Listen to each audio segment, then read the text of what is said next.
مفيش ريد كاربت ولا لقاءات صحفية، توحيد كود للأزياء، ومفيش إثارة جدل. الدورة السادسة في مهرجان الجونة استثنائية من أجل الإنسانية والإشقاء في القطاع. بتستعد مدينة الجونة للمسات الأخيرة قبل افتتاح الدورة السادسة من مهرجان الجونة السينمائي اللي بيعود تاني بعد التأجيل 3 مرات بسبب الأحداث الجارية في المنطقة والمعاناة اللي بيعيشها اخواتنا في القطاع. وكان في تكهنات بأن الدورة هيتم إلغائها تماما، لكن شاف صناع المهرجان إن ده مش حل، وإن الأفضل استخدام المهرجان كدعاية إعلامية ونافذة عن العالم بتكشف الوضع اللي بيحصل وبترصد معاناة الأشقاء. وكان من المفترض إن تقام الدورة السادسة من المهرجان في الفترة من 13 أكتوبر ولحد 20 أكتوبر، لكن مع الأحداث اللي حصلت بعد 7 أكتوبر تم تأجيل الدورة للفترة من 27 نوفمبر لحد 2 ديسمبر. لكن اتفاجئ صناع المهرجان إن العدوان مش بيقف، بالعكس بيزيد، فكان قرارهم بالتأجيل تاني على إن الدورة تقام في 14 ديسمبر ولحد 21 ديسمبر الجاري. وأكتر المتشائمين كان متخيل إن الغارة دي هتنتهي قبل كده، لكن واضح إن المعاناة لن تتوقف في القريب العاجل. عشان كده قرر المهرجان إن يكون صوت إخواتنا وتقام الدورة أفضل من إلغائها.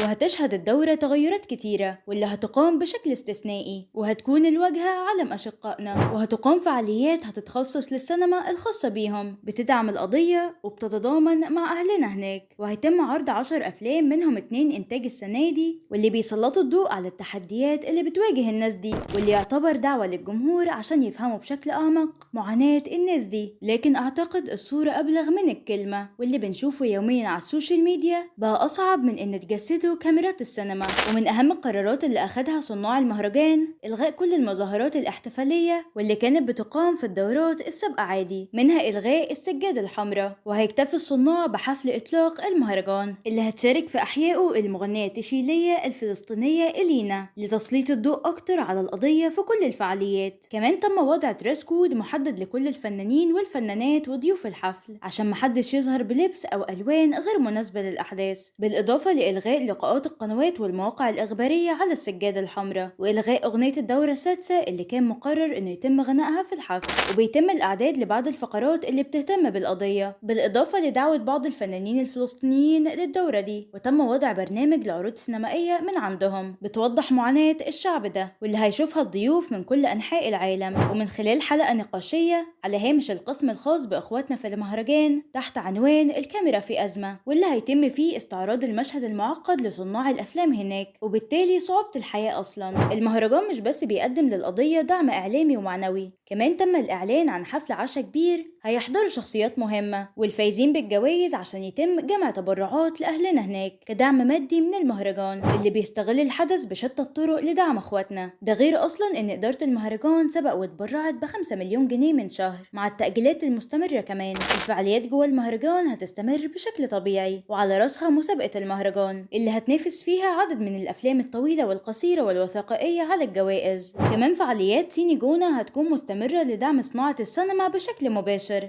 سواء خلال دعم الأعمال الفنية في المرحلة الإنتاجية أو ما قبل الإنتاج والمحاضرات والندوات الخاصة بالسينما، أو من خلال البرنامج الجديد الخاص بدعم صناع السينما الشباب واستضافتهم وتقديم ورش عمل ومحاضرات خاصة ليهم لتعليمهم كل شيء في الصناعة في مجالاتها المختلفة ومساعدتهم في مشوارهم الفني.